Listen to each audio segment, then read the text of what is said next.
Genética clínica y dismorfología, importancia de los árboles genealógicos en genética, por Antonio González Meneses López, de la Unidad de Dismorfología del Hospital Universitario Virgen del Rocío de Sevilla, profesor asociado de Pediatría de la Universidad de Sevilla. En este módulo vamos a repasar qué es la genética clínica, vamos a ver la realización de los árboles genealógicos en enfermedades humanas y vamos a través de ellos, reconocer los patrones de herencia que se producen en estas enfermedades humanas.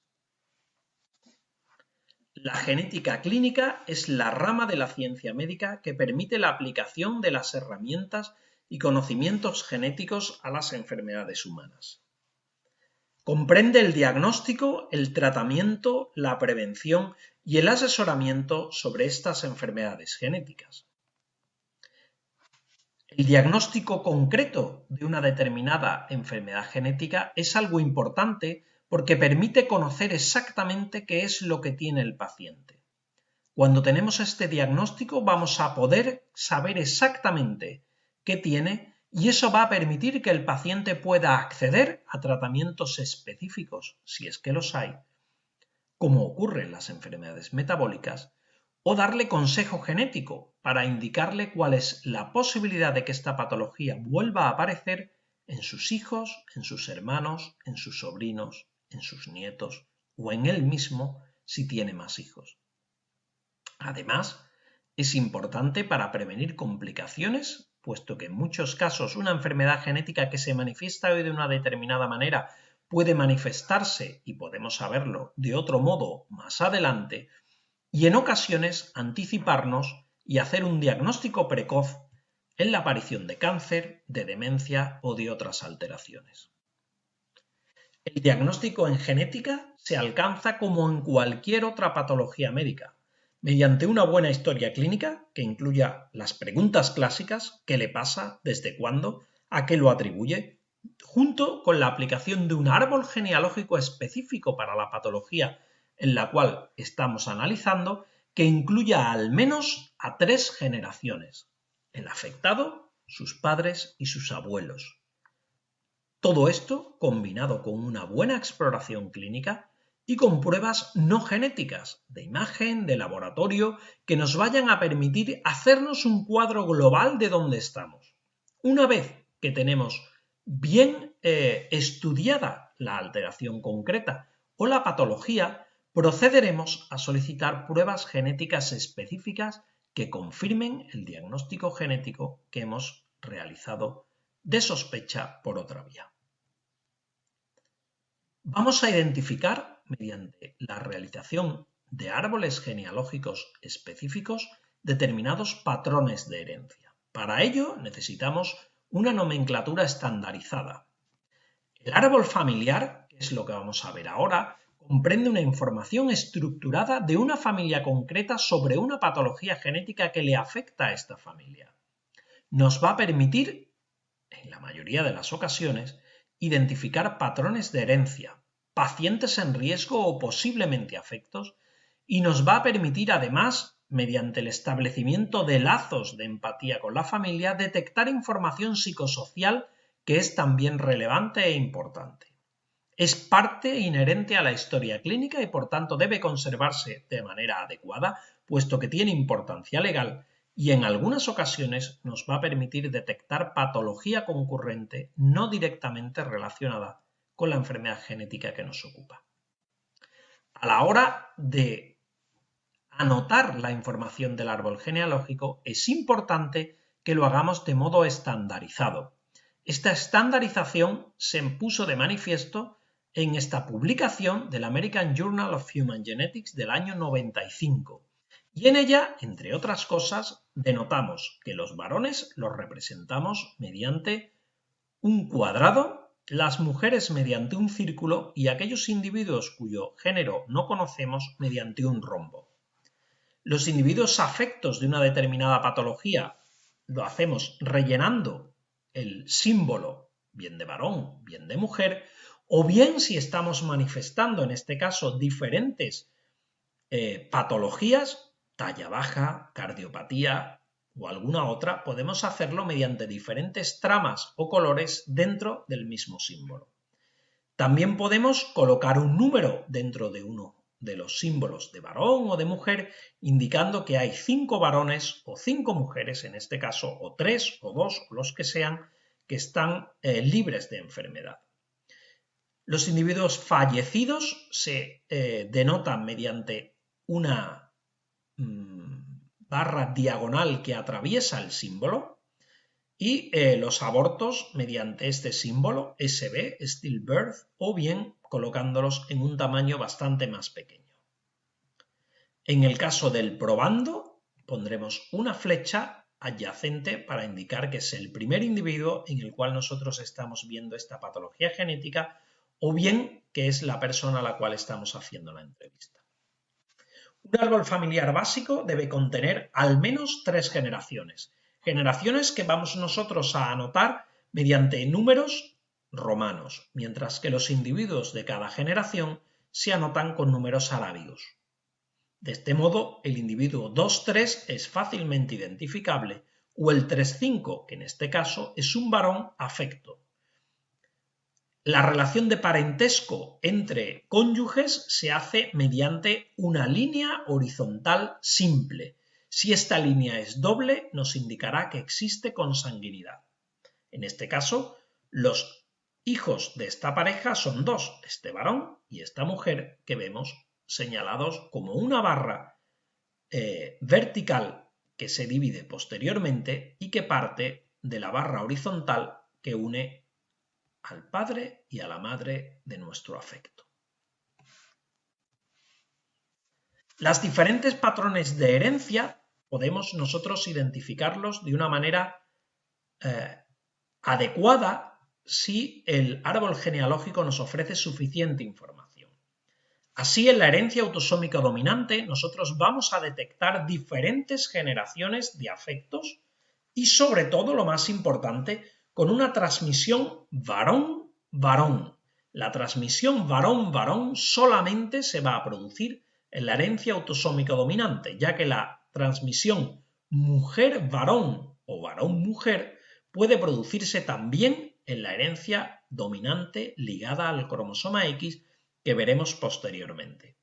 En la herencia autosómica dominante, de las 2 copias del gen, hay una que está afectada, un alelo está afectado y puede ser transmitido a la descendencia independientemente de que sean varones o mujeres.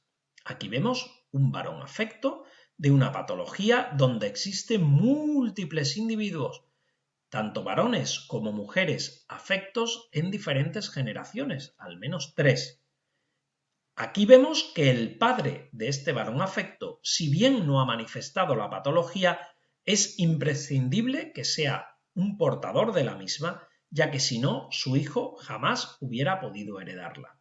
Lo que ocurre en la patología dominante es que la expresión clínica de estas enfermedades puede ser muy diferente entre los diversos miembros de la familia. Es lo que se conoce como diferente patrón de expresividad genética.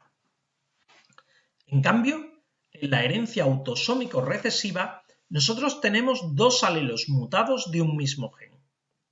Esto es más fácil que ocurra si existe una consanguinidad entre los padres del individuo o se vive en regiones aisladas, lo que hace que el pool de genes final con el que esas familias que habitan esa región aislada tengan, pues sea menor, y finalmente lo que ocurre es que es más fácil que sean consanguíneos.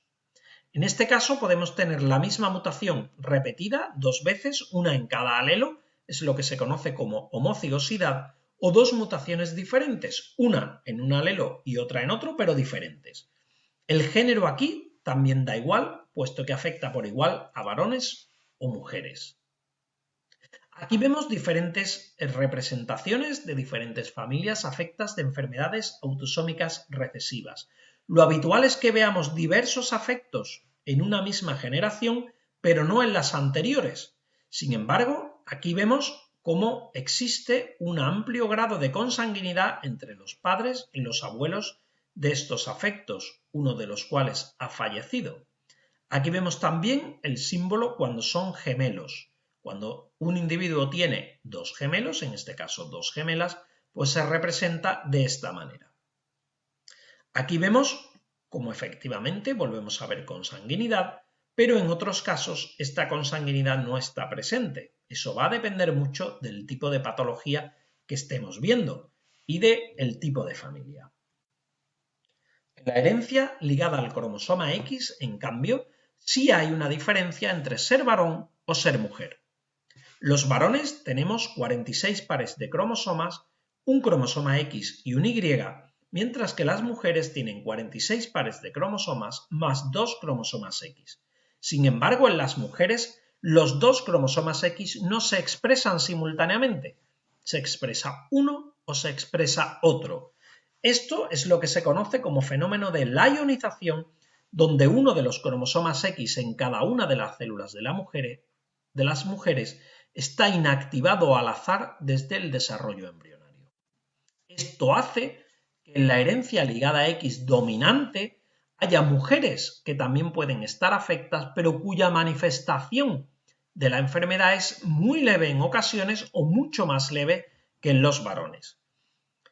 Esto es lo que ocurre en la enfermedad ligada a X dominante, mientras que la enfermedad ligada a X recesiva, la presencia de un cromosoma X afectado sin una compensación por parte del otro cromosoma X es letal en varones. En este caso solamente veremos mujeres afectadas, como ocurre en el síndrome de Rett, por mutación en el gen MECP2, donde una mujer afecta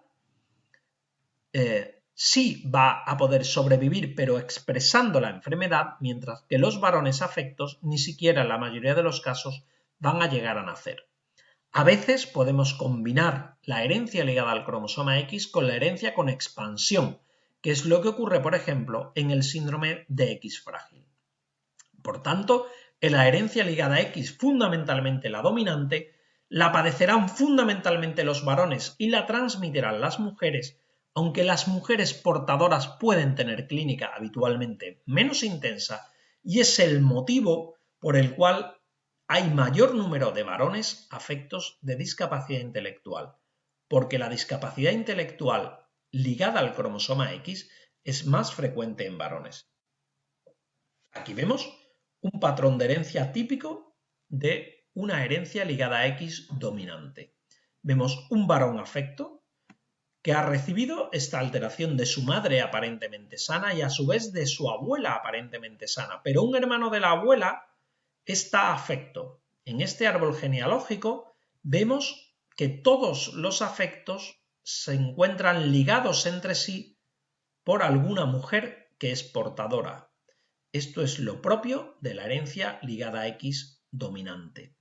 Es importante ver que si no llegamos a la tercera generación, en este caso no hubiéramos podido detectar a este varón afecto y por tanto no hubiéramos sido capaces de identificar este patrón como ligado al cromosoma X dominante.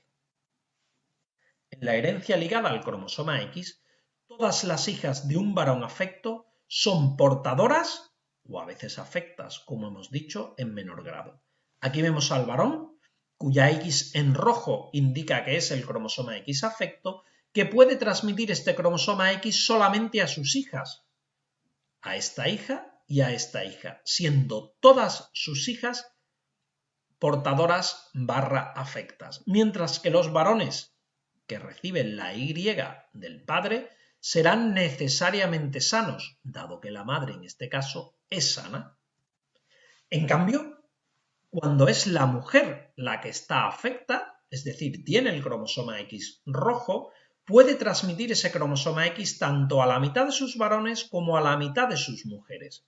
Por tanto, de una madre afecta, el 50% de los hijos varones serán afectos y el 50% de las hijas serán afectas o portadoras. En la realidad va a depender de la posibilidad de heredar uno u otro. Una vez que se detecta un afectado, es frecuente que aparezcan muchos más en una misma familia, ya que este grado de expresividad a veces no ha sido identificado de manera adecuada. Así, en la enfermedad de Fabry, de herencia dominante ligada al cromosoma X, se ha encontrado hasta 5 afectos por cada nuevo paciente detectado. Por tanto, y para concluir, debemos recalcar que la representación gráfica de los árboles genealógicos nos puede permitir identificar los diferentes patrones de una herencia genética. Esta identificación permite conocer familiares del afecto en riesgo de padecer esta enfermedad estudiada y que esta información debe ser archivada adecuadamente en la historia clínica.